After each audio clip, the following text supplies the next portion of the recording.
ఇప్పుడు మీరు ఇన్ని సంవత్సరాలు ట్రావెల్ చేశారు ఈ ఫీల్డ్‌లో. వేరే ఫీల్డ్ నుంచి ఈ ఫీల్డ్‌లోకొచ్చారు. Yes. You are not a finance background. మొదట్లో యాహ్! మీరు అగ్రికల్చరల్ బ్యాక్‌గ్రౌండ్‌లోనే ఎస్ ఉన్నారు. I mean agricultural PhD PhD కూడా చేశారు. చేశాను, సైంటిస్ట్గా పనిచేశాను. చేశారు. అక్కడి నుంచి మీరు ఇందులోకొచ్చారు. ఎస్ కొత్తగా రావాలనుకుంటున్న ఎంఎఫ్‌డీస్ కోసం మీరిచ్చే సలహా ఏంటి? అందరికీ కాదు. ఇది ఏంటంటే కనబడేంత రోజీ అయితే కాదు. అనుకుంటారు ఏంటంటే నలుగురితో చెప్పేసి 4 ఇన్వెస్ట్మెంట్లు తీసుకుంటే సెట్ అవుతామంటే కాదు. Hmm. Over a period of time సెబీఏ కానీ అన్ని రెగ్యులేటరీ ఏజెన్సీస్ డిస్ట్రిబ్యూషన్ అనే దాన్ని ఒక విలన్ లాగా చూపించేసి హ్మ్. ఈ ఆల్టర్నేట్ మెథడ్స్ తీసుకొచ్చేసి యాప్స్ తీసుకొచ్చేసి మొదలు అన్నీ బాగానే ఉంటాయి. ఆ తర్వాత ఇబ్బంది అవుతుంది. సో ఇది సరిపడా ఇన్కమ్ అయితే రాదు. ట్రూ. నీకు నేను చెప్పినట్టు ఒక 5-6 సంవత్సరాలు పడుతుంది నీకు ఓన్లీ డిస్ట్రిబ్యూషన్ ఇన్కమ్ రావాలి అంటే. హ్మ్. సో మోస్ట్ ప్రాబ్లం ఏమవుతావు, నువ్వు కరప్ట్ అవుతావు హ్మ్. ఆర్ ఫ్రస్ట్రేషన్ అవుతావు. హ్మ్. అందుకే సఫిషియంట్ అమౌంట్ ఆఫ్ మనీ కానీ ఇంకొక ఇన్కమ్ పెట్టుకొని స్లోగా బిల్డ్ చేసుకోవడం కానీ అండ్ ఓవర్ అ పీరియడ్ ఓపిక అయితే పట్టాలి. Hmm. ఓపిక పట్టి ఎవరైతే ఒక 10-12 సంవత్సరాలు ఉన్నారో ఆ తర్వాత ఇబ్బందులు ఉండవు.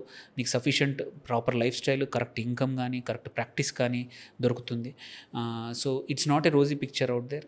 కొంచెం జాగ్రత్త పడాలి. నా కేసులో I had other reasons, support అన్నీ ఉన్నాయి కాబట్టి ఐ కుడ్ సర్వైవ్.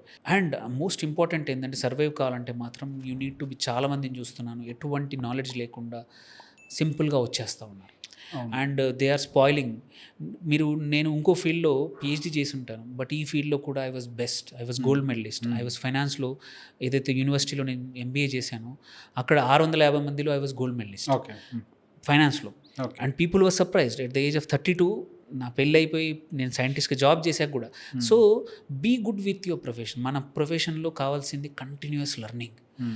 కొత్త కోర్సులు వస్తాయి, కొత్త విషయాలు వస్తాయి, కొత్త సర్టిఫికేషన్స్ వస్తాయి.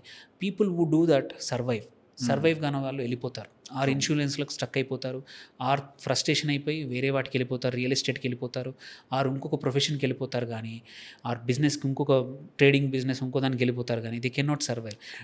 సో కాన్స్టెంట్గా లెర్న్ చేయకపోతే, నేర్చుకోకపోతే ఇప్పుడు మనకి మన ఫీల్డ్‌లో పేరు తెచ్చుకున్న డిస్ట్రిబ్యూటర్లు అందరూ ఈ ఫేస్ నుంచి వచ్చిన వాళ్ళే. పక్కా 7 సంవత్సరాలు, 6 సంవత్సరాల పాటు సరిపడా ఇన్కమ్ లేక ఎస్ దాన్ని అంతే అట్టి పెట్టుకొని ఫీల్డ్‌ని వాళ్ళ ఇన్వెస్టర్స్‌ని కాపాడుకుంటూ, వాళ్ళని గైడ్ చేసుకుంటూ ఎస్ అందరూ ఆ ఫేస్ దాటిన వాళ్ళే. పక్కా. అదే పాతకాలంలో డక్కా ముక్కిలు తినాల్సిందే. అవును. ఈ ఫీల్డ్ మాత్రం అలాంటిదే. అలాంటిది. సో నువ్వు ఎంత తొందరగా వచ్చేసి నేనేదో సంపాదించేసి ఇక్కడ సంపాదిస్తానంటే అంత లేదు. అవును. Especially mutual fund distribution is time taking. నీకు అవును. ప్రాక్టీస్ అర్థం చేసుకోవడానికి కానీ. సో ఏంటంటే ఇంత కష్టపడి లెట్సే 3-4 ఇయర్స్ తర్వాత నేను చాలా ఫేస్ చేశాను. హ్మ్. ఈ ఎప్పుడైతే యాప్స్ వచ్చాయో హ్మ్. నువ్వు ఒక ఇన్వెస్టర్ని గైడ్ చేస్తావు, ఎడ్యుకేట్ చేస్తావు, నేర్పిస్తా డిసిప్లిన్ ఉన్నాను. చేస్తావు, ఒక ఏఈఎం క్రియేట్ చేస్తావు. ఇన్వెస్టర్ ఒక 50 లక్షలు ఓవర్ నైట్ ఒక యాప్ వస్తుంది, జస్ట్ ఒక బటన్ నొక్కగానే మొత్తం నీ ఏఈఎం వెళ్ళిపోతుంది. అట్లా ఎన్నో చేసాం. ఆ. సో ఎన్నో ఇబ్బందులు పడతాం. ఇది అందుకే ఏంటంటే ఓపిక్గా రండి, లెర్న్ థింగ్స్, ఓపిక్గా చేయండి. ఎస్ టైం పడుతుంది, but it is long journey. ఇమ్మీడియట్గా అయితే మాత్రం సర్వైవ్ ఒక్కరి ఇన్కమ్తో మాత్రం కావద్దు. ఒక వైఫ్, మీ స్పౌస్ ఎవరైనా సంపాదిస్తుంటే ఆర్ మీకు సెకండరీ ఇన్కమ్ ఉంటే తప్ప దీంట్లో మాత్రం ఒక్కదాంతో మాత్రం సర్వైవ్ అయ్యే అవకాశాలు అస్సలు లేవు. కొద్దిమంది వచ్చారు, వాళ్ళకి నేను చెప్తా ఉంటాను. సో తర్వాత రియలైజ్ అయ్యి వెళ్ళిపోతారు ఫ్రస్ట్రేషన్తో. But it's a long haul అండి పక్క. ఓకే. అదే ఇంకో లాస్ట్ క్వశ్చన్. ఇప్పుడు కొత్తగా వచ్చే ఎంఎఫ్డీస్‌కి చెప్పారు. కొత్తగా వచ్చే క్లయింట్స్‌కి ఏం చెప్తారు ఎంఎఫ్డీస్ దగ్గరికి? సో ఒకటి ఏంటంటే ఫస్ట్ థింగ్ ఆబ్వియస్లీ మీరు చూసుకోవాల్సింది, ఎవరైనా వెరీ రేర్లీ అంటే బ్యాడ్ ఆపిల్స్ ఎక్కడ ఉంటారు కొద్దిమంది తప్ప, మోస్ట్ ఆఫ్ దెమ్ జెన్యున్గానే అడ్వైస్ ఇస్తారు. సో మీరు చూడండి and listen to them. Most of them అవసరం కన్నా కూడా ఇక్కడ వచ్చే సంపాదన తక్కువే ఎంఎఫ్డీకి.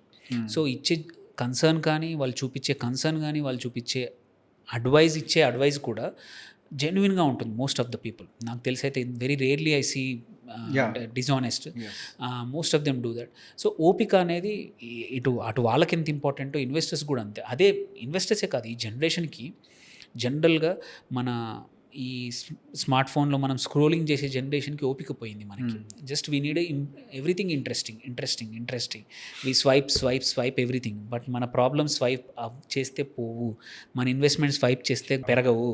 సో ఈ స్వైప్ అనేది యాప్స్లో ఇన్వెస్ట్మెంట్ కూడా వచ్చింది. ఎర్ర బటన్ పచ్చ బటన్ అయిపోయింది ఇన్వెస్ట్మెంట్ ఇప్పుడు. ఎస్, అంతే బటన్ బై సెల్.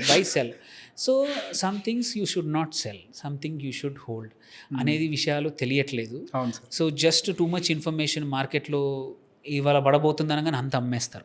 మళ్ళీ అది క్రియేట్ చేయడానికి ఎంతో టైం పడుతుంది. సో ఇన్వెస్టర్స్ కూడా వినాల్సిందే, అడ్వైజర్స్ ఒకరు ఉంటే మంచిది.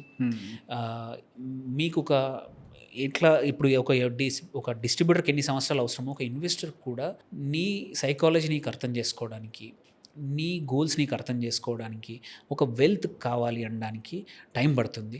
ఇక్కడ ఒక చిన్న పాయింట్ ఒక పాయింట్ మనం డిస్కస్ చేయాల్సింది ఏంటంటే, వన్ క్వశ్చన్, వన్ కోనండ్రం అనుకోండి, వన్ కన్ఫ్యూజన్ అనుకోండి జనాల్లో, రిటర్న్స్ చేజ్ చేయాలా క్యాపిటల్ని చేజ్ చేయాలా అనేది అందరికీ తెలియాల్సిన విషయం. రిటర్న్స్ చేజ్ చేయడం గుడ్, బట్ క్యాపిటల్ లేకుండా ఎంత రిటర్న్స్ వచ్చినా లాభం లేదు. When you're young, create capital, ఎక్కువ డబ్బులు సంపాదించండి.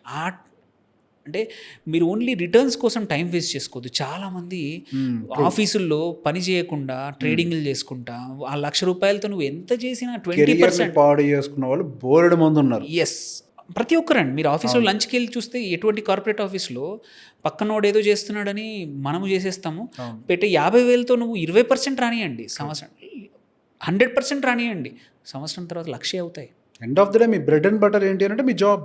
అదే ఎవడైతే అన్నీ మూసుకొని కష్టపడి గట్టిగా సంపాదిస్తున్నాడో, హార్డ్ వర్క్ చేస్తున్నాడో, ఆఫీస్లో ఎక్కువ సేల్స్ టార్గెట్ చేస్తున్నాడో, తన పని బాగా చేసుకొని 10 లక్షల నుంచి 40 లక్షల శాలరీ పెంచుకున్నాడో, ఎవడైతే ఆ 40 లక్షల నుంచి 20 లక్షల క్యాపిటల్ పెట్టేసి సైలెంట్గా 14% గ్రో అయినా పర్లేదు, 10% గ్రో అవనియండి, నష్టం లేదు.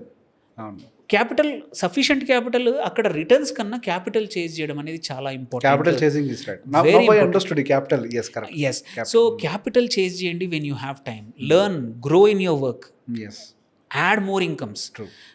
Returns investment అనేది leave it to somebody who's doing good, or don't waste that much time. ఒక డీసెంట్ రిటర్న్ వచ్చే ఏదైనా సరే, మ్యూచువల్ ఫండ్సే కావచ్చు, స్టాక్సా, పిఎంఎస్ఆ, ఏఎఫ్ఆ, ఏదో ఒకటి నీకు నచ్చింది ఎక్కడో ఒక దగ్గర పెట్టేసి మళ్ళీ అడిషనల్ ఇంకో క్యాపిటల్ జనరేట్ చేయండి, రివ్యూ చేయండి. అట్లని చెప్పి మర్చిపోకూడదు, do it, but don't make it's a habit. కానీ ఒక కెరియర్ చేయకండి, అది పని ఆఫ్ ట్రేడర్స్. అది చేద్దామంటే జాబ్ వదిలేయండి, ఫుల్ ఫ్లెజ్గా నేర్చుకోండి, ట్రేడింగ్ చేయండి కావాలంటే. అక్కడ సేమ్, అక్కడ 3-4 ఏళ్ళు ఇదే పడాల్సి వస్తుంది. నువ్వు ఏది స్ట్రాటజీ చేయాలో, ఏది పనికి వస్తుందో, ఏది పనికి రాదో, నీకు ఏది పనికి వస్తుందో అదే బాధ. సో ఎక్కడైనా టైం స్పెండ్ చేయాల్సింది. ఓపిక లేకుండా అటు ఆ బోట్ మీద కాలు పెట్టవు, ఈ బోట్ మీద కాలు పెట్టక సగం మంది నష్టపోతున్నారండి. వెల్త్ క్రియేట్ చేయాలంటే క్యాపిటల్ చాలా important. Capital is needed. True. Capital అంటూ ఉంటే కదా అసలు రిటర్న్ గురించి మాట్లాడేది. ఎస్, అది తెలియక రిటర్న్స్ ఎంత కాదు, ఫస్ట్ క్యాపిటల్ జనరేట్ చేయి. ఎంత ఉంది నీ దగ్గర? 10 లక్షలు, 20 లక్షలు, తొందరగా మ్యాక్సిమం సేవ్ చేయి, ఖర్చు ఎక్కువ పెట్టకు, 40%, 50% చేయి. ఐ హావ్ సీన్ సక్సెస్ఫుల్ 28, 30, 32, 33కి కోట్ల క్యాపిటల్. ఎందుకంటే వాడు 21 ఫస్ట్ జాబ్ కాగానే వాడికి అంటే ఇటువంటి అన్ని పడక, ఏవి ఖర్చు పెట్టక, ఫ్యామిలీ ఇంట్లో ఇవ్వాల్సిన అవసరం లేదు, మొత్తం సేవ్ చేసి 34, 35కి హ్యూజ్ క్యాపిటల్ సఫిషియంట్. ఏదంటే చేసుకోవచ్చు లైఫ్. అంటే అందరికీ లగ్జరీ ఉండదు, బట్ ఉన్న వాళ్ళు మాత్రం capital, more assets, more jobs. కొన్ని కేసుల్లో ఇంట్లో 3 జాబులు చేస్తున్న వాళ్ళు ఉన్నారు. అంటే మంచి చెడ తర్వాత, but they are creating the wealth. ఆ వెల్త్ ఇప్పుడు స్లోగా గ్రో అయినా పర్లేదు వాళ్ళకి. సో అందుకే ఇది మాత్రం అంటే I wanted to drive this point. Returns important, very essential, but దానికన్నా క్యాపిటల్ ఇంపార్టెంట్. ఆస్తులు బాగా ఉండి దాన్ని పెంచుకోవడం ఈజీ. నువ్వు ఆస్తి పెంచుకోకుండా ఎంత రిటర్న్స్ వచ్చినా కరిగిపోతాయి, 4 రోజుల్లో పోతాయి. True. Yes, thank you so much sir. అసలు చాలా ఫ్లోలో మాట్లాడుకుంటూ వెళ్ళిపోయాం చాలా విషయాలు. అన్‌స్ట్రక్చర్డ్ యాక్చువల్లీ మన డిస్కషన్ ఇస్ అన్‌స్ట్రక్చర్డ్. yes, అట్లా ఫ్లోలో వెళ్ళిపోయింది. So thank you so much for your time. Thank you so much. మీరు కూడా వండర్ఫుల్ పాయింట్స్ తీసుకొచ్చారు. You also spend some good time and thought provoking questions అడిగారు. కొన్ని పర్సనల్గా ఉండొచ్చు, కొన్ని వివాదాస్పదం అయినా పర్లేదు, కొన్ని అయితే హానెస్ట్గానే చెప్పడానికి, మాట్లాడడానికి మనం ట్రై చేసాం ఇద్దరం. Thank you sir.